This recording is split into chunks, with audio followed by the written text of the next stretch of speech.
patriot in Bangor, Maine. Volume 1, Part 1, Chapter 41, in which the captive still continues his adventures. Before 15 days were over, our renegade had already purchased an excellent vessel with room for more than 30 persons, and to make the transaction safe and lend a color to it, he thought it well to make, as he did, a voyage to a place called Shershel, 20 leagues from Algiers on the Oran side, where there is an extensive trade in dried figs. 2 or 3 times he made this voyage, in company with the Tagareen already mentioned.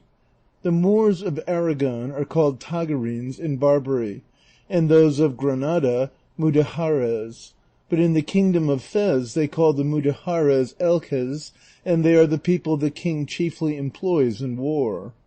To proceed, every time he passed with his vessel, he anchored in a cove that was not 2 crossbow shots from the garden where Zoraida was waiting, and there the renegade, together with the 2 Moorish lads that rowed, used purposely to station himself, either going through his prayers, or else practicing as a part what he meant to perform in earnest. And thus he would go to Zoraida's garden and ask for fruit, which her father gave him, not knowing him. But though, as he afterwards told me, he sought to speak to Zoraida and tell her who he was, and that by my orders he was to take her to the land of the Christians, so that she might feel satisfied and easy, he had never been able to do so. For the Moorish women do not allow themselves to be seen by any Moor or Turk, unless their husband or fathers bid them. With Christian captives, they permit freedom of intercourse and communication even more than might be considered proper. But for my part, I should have been sorry if he had spoken to her, for perhaps it might have alarmed her to find her affairs talked of by renegades. But God, who ordered it otherwise, afforded no opportunity for our renegade's well-meant purpose, and he, seeing how safely he could go to Shershel and return, and anchor when and how and where he liked, and that the Tagareen his partner had no will but his, and that now I was ransomed, all we wanted was to find some Christians to row, told me to look out for any I should be willing to take with me, over and above those who had been ransomed, and to engage them for the next Friday, which he fixed upon for our departure. On this I spoke to 12 Spaniards, all stout rowers, and such as could most easily leave the city. But it was no easy matter to find so many just then, because there were 20 ships out on a cruise, and they had taken all the rowers with them, and these would not have been found were it not that their master remained at home that summer without going to sea, in order to finish a galliot that he had upon the stocks. To these men I said nothing more than that the next Friday in the evening they were to come out stealthily one by one and hang about Haji Morato's garden, waiting for me there until I came. These directions I gave each one separately, with orders that if they saw any other Christians there, they were not to say anything to them, except that I had directed them to wait at that spot. This preliminary having been settled, another still more necessary step had to be taken, which was to let Zoraida know how matters stood, that she might be prepared and forewarned, so as not to be taken by surprise if we were suddenly to seize upon her before she thought the Christian's vessel could have returned.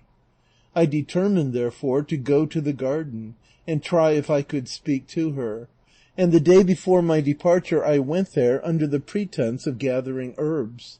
The first person I met was her father, who addressed me in the language that all over Barbary and even in Constantinople is the medium between captives and Moors, and is neither Morisco nor Castilian nor of any other nation, but a mixture of all languages by means of which we can all understand one another. In this sort of language, I say, he asked me what I wanted in his garden, and to whom I belonged. I replied that I was a slave of the Arnaut Mami, for I knew as a certainty that he was a very great friend of his, and that I wanted some herbs to make a salad. He asked me then whether I were on ransom or not, and what my master demanded for me. While these questions and answers were proceeding, the fair Zoraida, who had already perceived me some time before, came out of the house in the garden, and as Moorish women are by no means particular about letting themselves be seen by Christians, or, as I have said before, at all coy, she had no hesitation in coming to where her father stood with me. Moreover, her father, seeing her approaching slowly, called to her to come. It would be beyond my power now to describe to you the great beauty, the high-bred air, the rich, brilliant attire of my beautiful Zoraida, as she presented herself before my eyes. I will content myself with saying that more pearls hung from her fair neck, her ears, and her hair, than she had hairs on her head. On her ankles, which as is customary were bare, she had carcajes, for so bracelets or anklets are called in Morisco, of the purest gold, set with so many diamonds that she told me afterwards her father valued them at 10,000 doubloons, and those she had on her wrists were worth as much more. The pearls were in profusion and very fine, for the highest display and adornment of the Moorish women is decking themselves with rich pearls and seed pearls, and of these there are therefore more among the Moors than among any other people. Zoraida's father had the reputation of possessing a great number and the purest in all Algiers, and of possessing also more than 200,000 Spanish crowns. And she, who is now mistress of me only, was mistress of all this. Whether thus adorned she would have been beautiful or not, and what she must have been in her prosperity, may be imagined from the beauty remaining to her after so many hardships. For, as every one knows, the beauty of some women has its times and its seasons, and is increased or diminished by chance causes, and naturally the emotions of the mind will heighten or impair it, though indeed more frequently they totally destroy it. In a word, she presented herself before me that day attired with the utmost splendor and supremely beautiful. At any rate, she seemed to me the most beautiful object I had ever seen, and when, besides, I thought of all I owed to her, I felt as though I had before me some heavenly being come to earth to bring me relief and happiness. As she approached, her father told her in his own language that I was a captive belonging to his friend the Arno Mami, and that I had come for salad. She took up the conversation, and in that mixture of tongues I have spoken of, she asked me if I was a gentleman, and why I was not ransomed. I answered that I was already ransomed, and that by the price it might be seen what value my master set on me, as they had given 1,500 zoltanis for me. To which she replied, "Hadst thou been my father's, I can tell thee, I would not have let him part with thee for twice as much, for you Christians always tell lies about yourselves, and make yourselves out poor to cheat the Moors." "That may be, lady," said I, "but indeed I dealt truthfully with my master, as I do and mean to do with everybody in the world." "And when dost thou go?" said Zoraida. "Tomorrow, I think," said I, "for there is a vessel here from France which sails tomorrow, and I think I shall go in her." "Would it not be better," said Zoraida, "to wait for the arrival of ships from Spain and go with them, and not with the French, who are not your friends?" "No," said I, "though if there were intelligence that a vessel were now coming from Spain, it is true I might perhaps wait for it. However, it is more likely I shall depart tomorrow, for the longing I feel to return to my country and to those I love is so great that it will not allow me to wait for another opportunity, however more convenient if it be delayed." "No doubt thou art married in thine own country," said Zoraida, "and for that reason thou art anxious to go and see thy wife." "I am not married," I replied, "but I have given my promise to marry on my arrival there." "And is the lady beautiful to whom thou hast given it?" said Zoraida. "So beautiful," said I, "that to describe her worthily and tell thee the truth, she is very like thee." At this her father laughed very heartily and said, "By Allah, Christian, she must be very beautiful if she is like my daughter, who is the most beautiful woman in all this kingdom. Only look at her well, and thou wilt see I am telling the truth." Zoraida's father, as the better linguist, helped to interpret most of these words and phrases. For though she spoke the bastard language that, as I have said, is employed there, she expressed her meaning more by signs than by words. While we were still engaged in this conversation, a Moor came running up, exclaiming that 4 Turks had leaped over the fence or wall of the garden, and were gathering the fruit, though it was not yet ripe. The old man was alarmed, and Zoraida too, for the Moors commonly, and, so to speak, instinctively, have a dread of the Turks, but particularly of the soldiers, who are so insolent and domineering to the Moors who are under their power that they treat them worse than if they were their slaves. So her father said to Zoraida, "Daughter, retire into the house and shut thyself in, while I go and speak to these dogs. And thou, Christian, pick thy herbs, and go in peace, and Allah bring thee safe to thine own country." I bowed, and he went away to look for the Turks, leaving me alone with Zoraida, who made as if she were about to retire as her father bade her, but the moment he was concealed by the trees of the garden, turning to me with her eyes full of tears, she said, "Tameji, Cristiano, tameji," that is to say, "Art thou going, Christian? Art thou going?" I made answer, "Yes, lady, but not without thee, come what may. Be on the watch for me on the next Huma, and be not alarmed when thou seest us, for most surely we shall go to the land of the Christians." This I said in such a way that she understood perfectly all that passed between us, and throwing her arm round my neck, she began with feeble steps to move towards the house. But as fate would have it, and it might have been very unfortunate if heaven had not otherwise ordered it, just as we were moving on in the manner and position I have described, with her arm round my neck, her father, as he returned after having sent away the Turks, saw how we were walking, and we perceived that he saw us. But Zoraida, ready and quick-witted, took care not to remove her arm from my neck, but on the contrary drew closer to me and laid her head on my breast, bending her knees a little and showing all the signs and tokens of fainting, while I at the same time made it seem as though I were supporting her against my will. Her father came running up to where we were, and seeing his daughter in this state, asked what was the matter with her. She, however, giving no answer, he said, "No doubt she has fainted in alarm at the entrance of those dogs," and taking her from mine, he drew her to his own breast, while she, sighing, her eyes still wet with tears, said again, "Ameji, Christiani, Ameji, go, Christian, go." To this her father replied, "There is no need, daughter, for the Christian to go, for he has done thee no harm, and the Turks have now gone. Feel no alarm. There is nothing to hurt thee, for, as I say, the Turks at my request have gone back the way they came."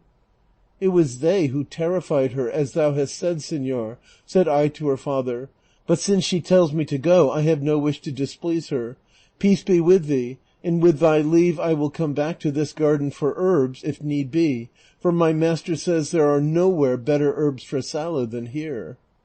"Come back for any thou hast need of," replied Haji Morato, "for my daughter does not speak thus because she is displeased with thee or any Christian. She only meant that the Turks should go, not thou, or that it was time for thee to look for thy herbs." With this I at once took my leave of both, and she, looking as though her heart were breaking, retired with her father. While pretending to look for herbs, I made the round of the garden at my ease, and studied carefully all the approaches and outlets, and the fastenings of the house, and everything that could be taken advantage of to make our task easy. Having done so, I went and gave an account of all that had taken place to the renegade and my comrades, and looked forward with impatience to the hour when, all fear at an end, I should find myself in possession of the prize which fortune held out to me in the fair and lovely Zoraida. The time passed at length, and the appointed day we so longed for arrived, and, all following out the arrangement and plan which after careful consideration and many a long discussion we had decided upon, we succeeded as fully as we could have wished. For on the Friday following the day upon which I spoke to Zoraida in the garden, the renegade anchored his vessel at nightfall almost opposite the spot where she was. The Christians who were to row were ready and in hiding in different places round about, all waiting for me, anxious and elated, and eager to attack the vessel they had before their eyes. For they did not know the renegade's plan, but expected that they were to gain their liberty by force of arms, and by killing the Moors who were on board the vessel. As soon, then, as I and my comrades made our appearance, all those that were in hiding, seeing us, came and joined us. It was now the time when the city gates are shut, and there was no one to be seen in all the space outside. When we were collected together, we debated whether it would be better first to go for Zoraida, or to make prisoners of the Moorish rowers who rowed in the vessel. But while we were still uncertain, our renegade came up, asking us what kept us, as it was now the time, and all the Moors were off their guard, and most of them asleep. We told him why we hesitated, but he said it was of more importance first to secure the vessel, which could be done with the greatest ease and without any danger, and then we could go for Zoraida. We all approved of what he said, and so without further delay, guided by him, we made for the vessel, and he, leaping on board first, drew his cutlass and said in Morisco, "Let no one stir from this if he does not want it to cost him life." By this, almost all the Christians were on board, and the Moors who were faint-hearted, hearing their captain speak in this way, were cowed, and without any one of them taking to his arms, and indeed they had few or hardly any, they submitted without saying a word to be bound by the Christians, who quickly secured them, threatening them that if they raised any kind of outcry, they would be all put to the sword. This having been accomplished, and half of our party being left to keep guard over them, the rest of us, again taking the renegade as our guide, hastened towards Haji Morato's garden, and as good luck would have it, on trying the gate it opened as readily as if it had not been locked. And so, quite quietly and in silence, we reached the house without being perceived by anybody. The lovely Zoraida was waiting for us at a window, and as soon as she perceived that there were people there, she asked in a low voice if we were Nizarani, as much as to say or ask if we were Christians. I answered that we were, and begged her to come down.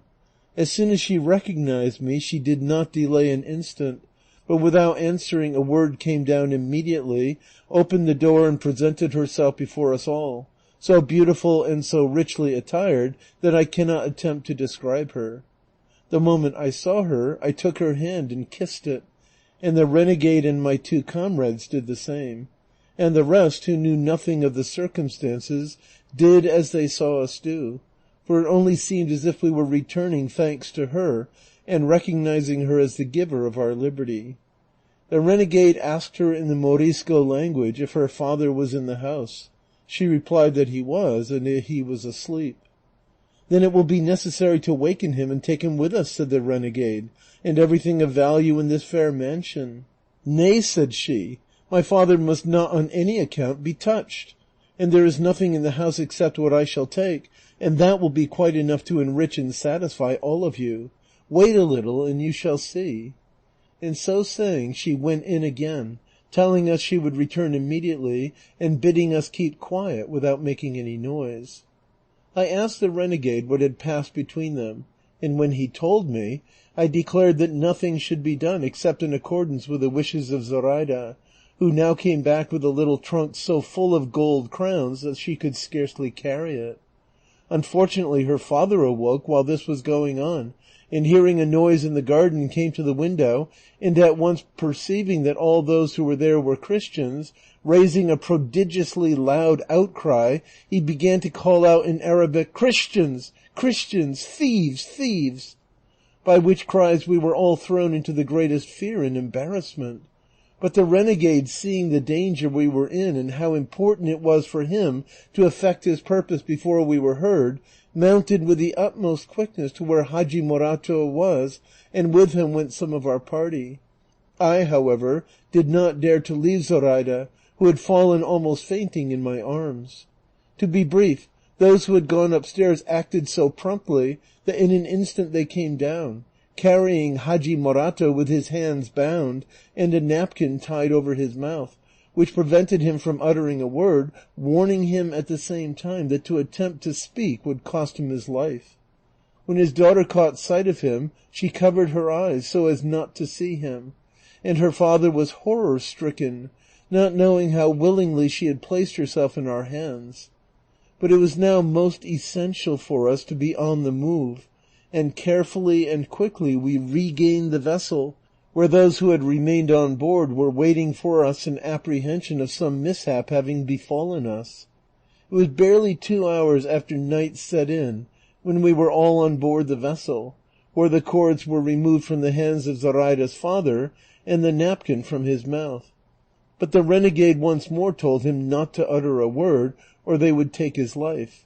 He, when he saw his daughter there, began to sigh piteously, and still more when he perceived that I held her closely embraced, and that she lay quiet without resisting or complaining, or showing any reluctance.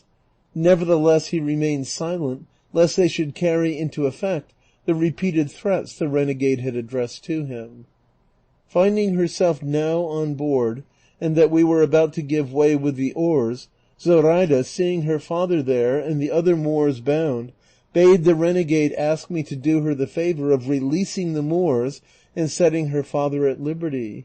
for she would rather drown herself in the sea than suffer a father that had loved her so dearly to be carried away captive before her eyes and on her account. The renegade repeated this to me, and I replied that I was very willing to do so. But he replied that it was not advisable, because if they were left there, they would at once raise the country and stir up the city, and lead to the dispatch of swift cruisers in pursuit, and our being taken by sea or land without any possibility of escape, and that all that could be done was to set them free on the first Christian ground we reached.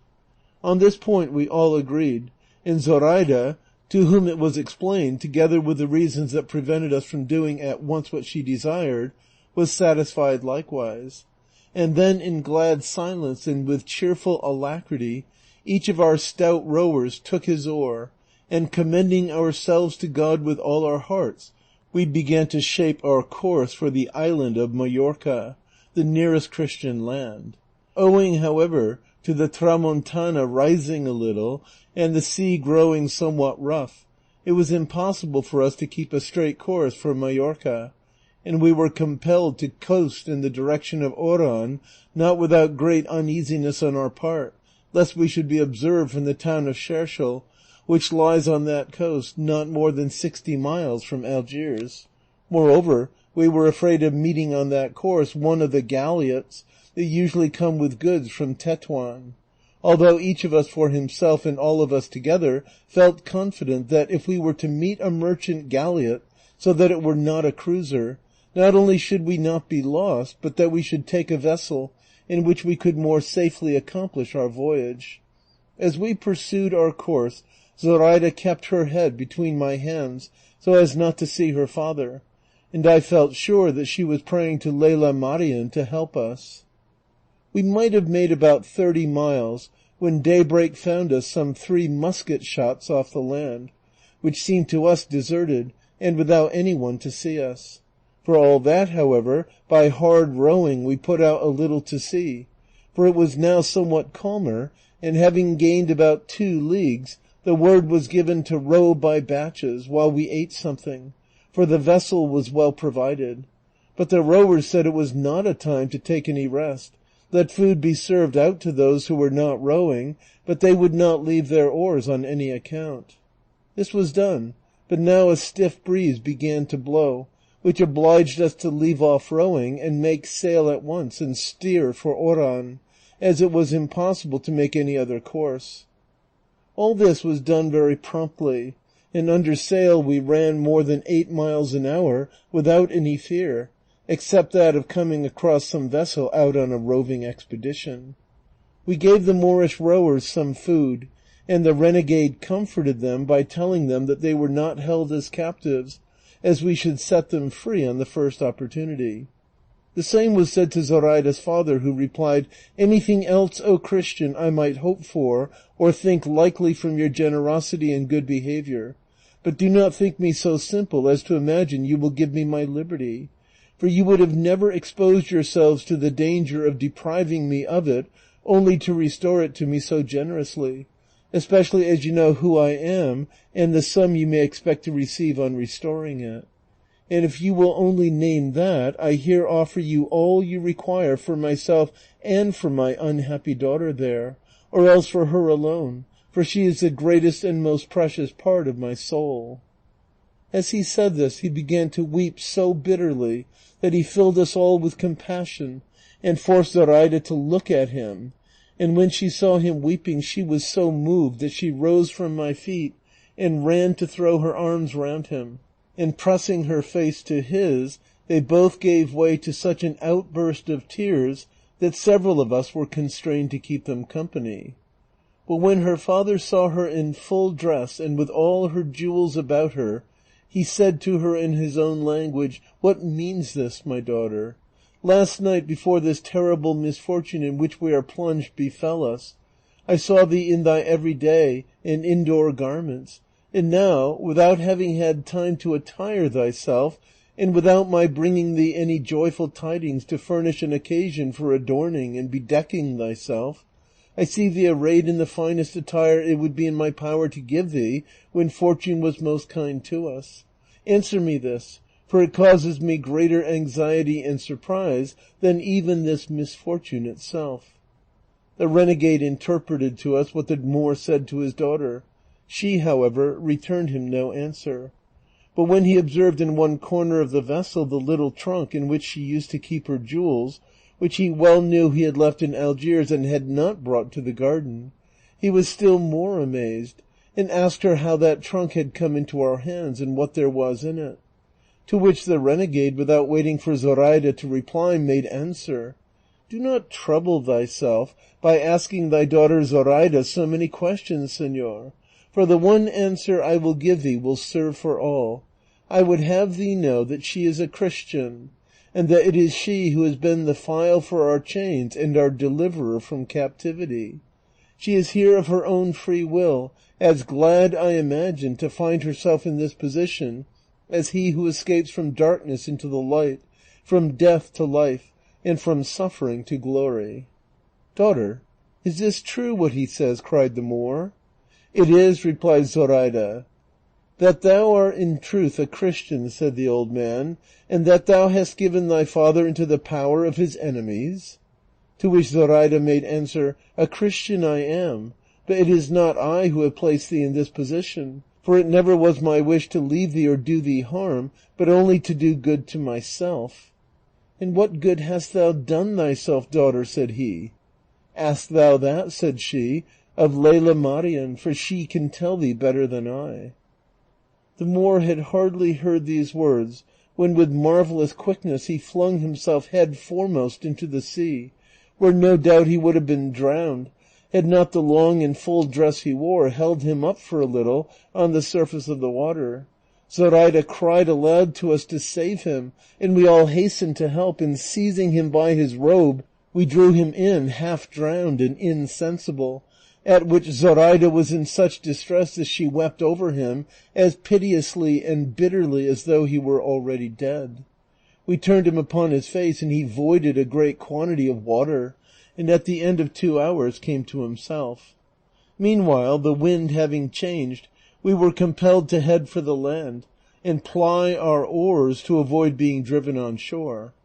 But it was our good fortune to make a cove that lies on one side of a small promontory or cape, called by the Moors that of the Cava Rumia, which in our language means the wicked Christian woman. For it is a tradition among them that La Cava, through whom Spain was lost, lies buried at that spot, Cava in their language meaning wicked woman, and Rumia Christian. Moreover, they count it unlucky to anchor there when necessity compels them, and they never do so otherwise. For us, however, it was not the resting place of the wicked woman, but a haven of safety for our relief, so much had the sea now got up.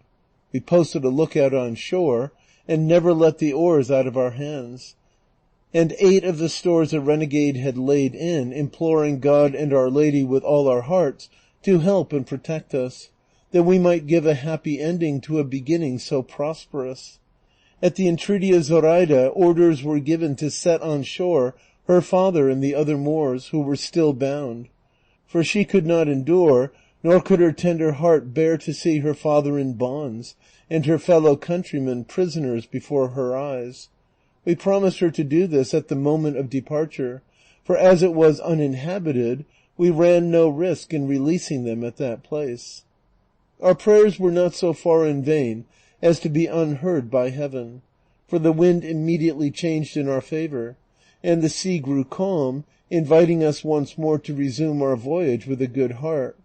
Seeing this, we unbound the Moors, and one by one put them on shore, at which they were filled with amazement. But when we came to land, Zoraida's father, who had now completely recovered his senses, he said, "Why is it, think ye, Christians, that this wicked woman is rejoiced at your giving me my liberty? Think ye it is because of the affection she bears me? Nay, verily, it is only because of the hindrance my presence offers to the executions of her base designs. And think not that it is her belief that yours is better than ours that has led her to change her religion. It is only because she knows that immodesty is more freely practiced in your country than in ours." Then turning to Zoraida, while I and another of the Christians held him fast by both arms, lest he should do some mad act, he said to her, "Infamous girl, misguided maiden, whither in thy blindness and madness art thou going in the hands of these dogs, our natural enemies? Cursed be the hour when I begot thee, cursed the luxury and indulgence in which I reared thee." But seeing that he was not likely soon to cease, I made haste to put him on shore, and thence he continued his maledictions and lamentations aloud, calling on Mohammed to pray to Allah to destroy us, to confound us, to make an end of us. And when, in consequence of having made sail, we could no longer hear what he said, we could see what he did, how he plucked out his beard and tore his hair and lay writhing on the ground. Once he raised his voice to such a pitch that we were able to hear what he said. "Come back, dear daughter, come back to shore, I forgive thee all. Let those men have the money, for it is theirs now, and come back to comfort thy sorrowing father, who will yield up his life on this barren strand if thou dost leave him." All this Zoraida heard, and heard with sorrow and tears, and all she could say in answer was, "Allah grant that Lela Marian, who has made me become a Christian, give thee comfort in thy sorrow, O my father. Allah knows that I could not do otherwise than I have done, and that these Christians owe nothing to my will. For even had I wished not to accompany them, but remain at home, it would have been impossible for me, so eagerly did my soul urge me on to the accomplishment of this purpose, which I feel to be as righteous as to thee, dear father, it seems wicked." But neither could her father hear her, nor we see him when she said this. And so, while I consoled Zoraida, we turned our attention to our voyage, in which a breeze from the right point so favored us that we made sure of finding ourselves off the coast of Spain on the morrow by daybreak. But as good seldom or never comes pure and unmixed, without being attended or followed by some disturbing evil that gives a shock to it,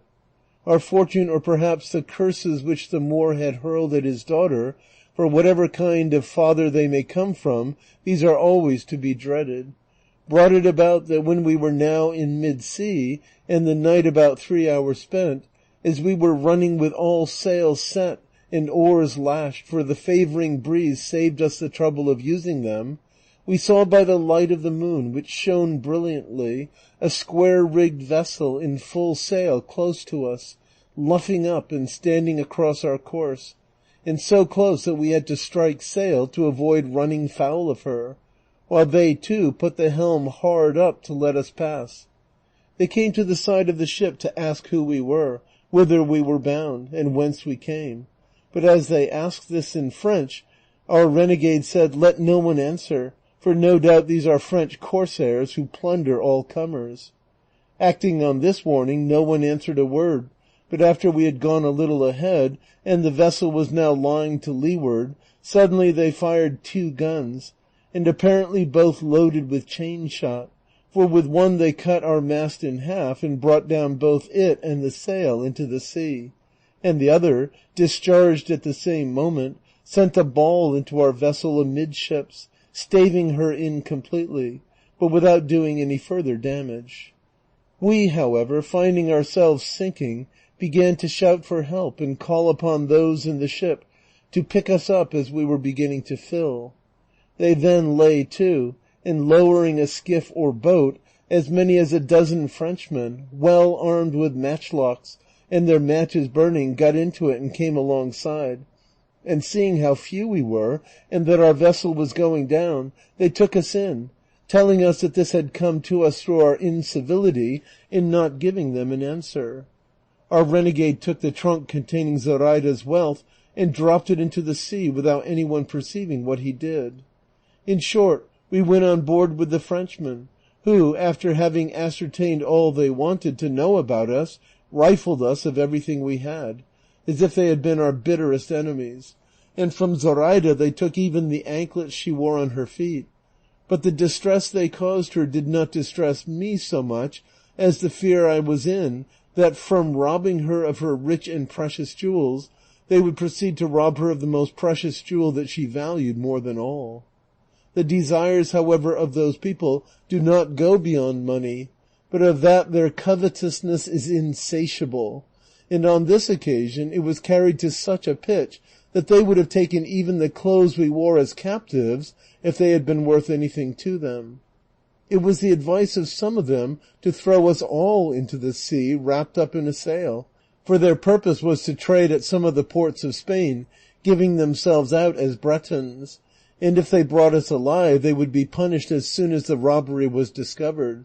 But the captain, who was the one who had plundered my beloved Zoraida, said he was satisfied with the prize he had got,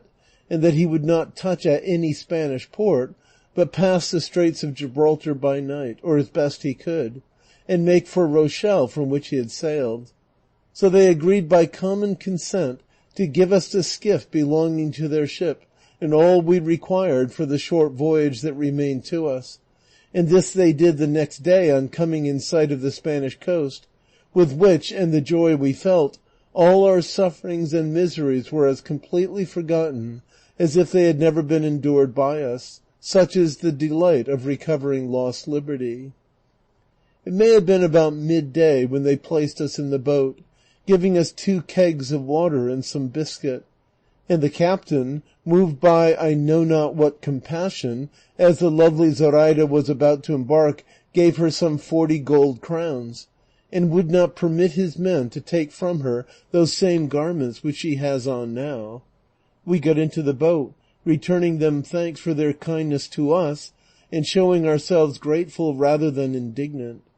They stood out to sea, steering for the straits. We, without looking to any compass save the land we had before us, set ourselves to row with such energy that by sunset we were so near that we might easily, we thought, land before the night was far advanced. But as the moon did not show that night, and the sky was clouded, and as we knew not whereabouts we were, it did not seem to us a prudent thing to make for the shore, as several of us advised, saying we ought to run ourselves ashore, even if it were on rocks and far from any habitation, for in this way we should be relieved from the apprehensions we naturally felt of the prowling vessels of the Tetuan corsairs, who leave Barbary at nightfall and are on the Spanish coast by daybreak, where they commonly take some prize and then go home to sleep in their own houses. But of the conflicting counsels, the one which was adopted was that we should approach gradually, and land where we could if the sea were calm enough to permit us.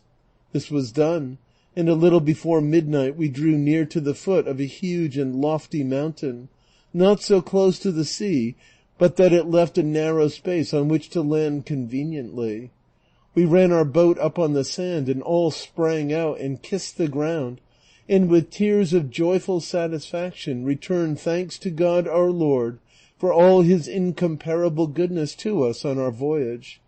We took out of the boat the provisions it contained, and drew it up on the shore, and then climbed a long way up the mountain. For even there we could not feel easy in our hearts, or thoroughly persuade ourselves that it was Christian soil that was now under our feet. The dawn came more slowly, I think, than we could have wished. We completed the ascent in order to see if from the summit any habitation or any shepherds' huts could be discovered. But strain our eyes as we might, neither dwelling, nor human being, nor path, nor road could we perceive.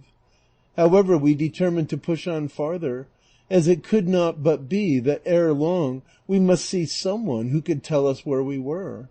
But what distressed me most was to see Zoraida going on foot over that rough ground, for though I once carried her on my shoulders, she was more wearied by my weariness than rested by the rest, and so she would never again allow me to undergo the exertion, and went on very patiently and cheerfully while I led her by the hand.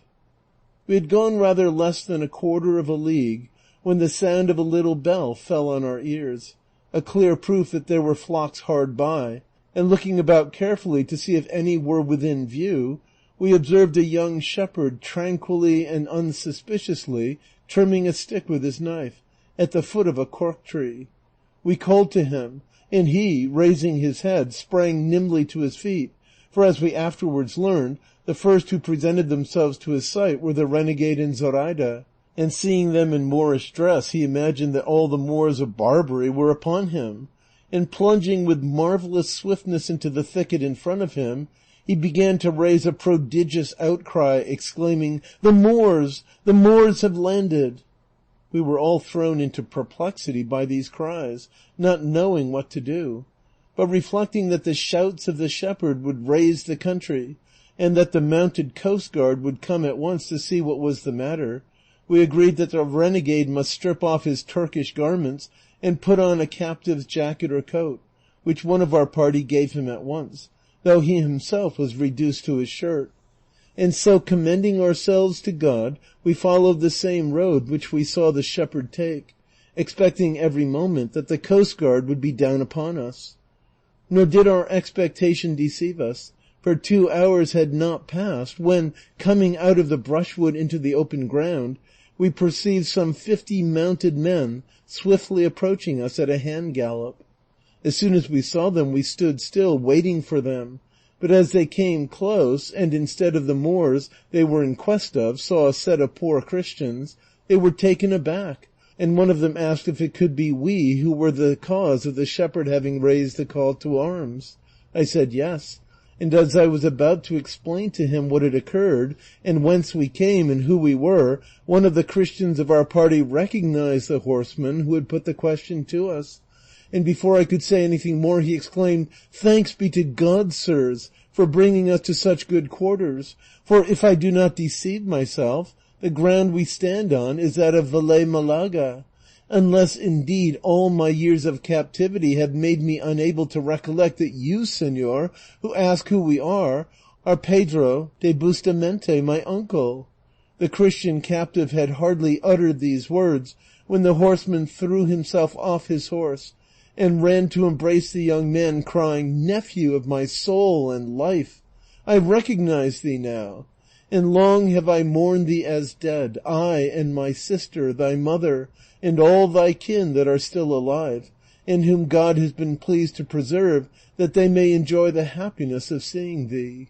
We knew long since that thou wert in Algiers, and from the appearance of thy garments and those of all this company, I conclude that ye have had a miraculous restoration to liberty." "It is true," replied the young man, "and by we will tell you all." As soon as the horsemen understood that we were Christian captives, they dismounted from their horses, and each offered his to carry us to the city of Valles Malaga, which was 1.5 leagues distant. Some of them went to bring the boat to the city, we having told them where we had left it. Others took us up behind them, and Zoraida was placed on the horse of the young man's uncle. The whole town came out to meet us, for they had by this time heard of our arrival from one who had gone on in advance. They were not astonished to see liberated captives or Moorish captives, for people on that coast are well used to seeing both one and the other. But they were astonished at the beauty of Zoraida, which was just then heightened, as well by the exertion of travelling as by joy at finding herself on Christian soil, and relieved of all fear of being lost. For this had brought such a glow upon her face that unless my affection for her were deceiving me, I would venture to say that there was not a more beautiful creature in the world, at least that I had ever seen. We went straight to the church to return thanks to God for the mercies we had received, and when Zoraida entered it, she said there were faces there like Lela Marian's. We told her they were her images, and as well as he could the renegade explained to her what they meant, that she might adore them as if each of them were the very same Lela Marian that had spoken to her. And she, having great intelligence and a quick and clear instinct, understood at once all he said to her about them. Thence they took us away, and distributed us all in different houses in the town. But as for the renegade, Zoraida, and myself, the Christian who came with us brought us to the house of his parents, who had a fair share of the gifts of fortune, and treated us with as much kindness as they did their own son. We remained 6 days in Velez, at the end of which the renegade, having informed himself of all that was requisite for him to do, set out for the city of Granada to restore himself to the sacred bosom of the Church through the medium of the Holy Inquisition. The other released captives took their departures, each the way that seemed best to him, and Zoraida and I were left alone, with nothing more than the crowns which the courtesy of the Frenchman had bestowed upon Zoraida, out of which I bought the beast on which she rides, and I for the present attending her as her father and squire, and not as her husband. We are now going to ascertain if my father is living, or if any of my brothers has had better fortune than mine has been, though as heaven has made me the companion of Zoraida, I think no other lot could be assigned to me, however happy, that I would rather have. The patience with which she endures the hardships that poverty brings with it, and the eagerness she shows to become a Christian, are such that they fill me with admiration, and bind me to serve her all my life, though the happiness I feel in seeing myself hers and her mine is disturbed and marred by not knowing whether I shall find any corner to shelter her in my own country, or whether time and death may not have made such changes in the fortunes and lives of my father and brothers that I shall hardly find any one who knows me, if they are not to be found.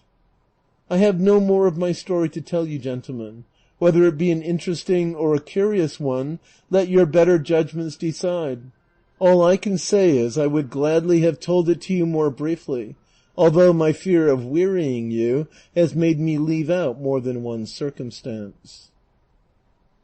End of Volume 1, Part 1, Chapter 41, recording by Expatriate in Bangor, Maine.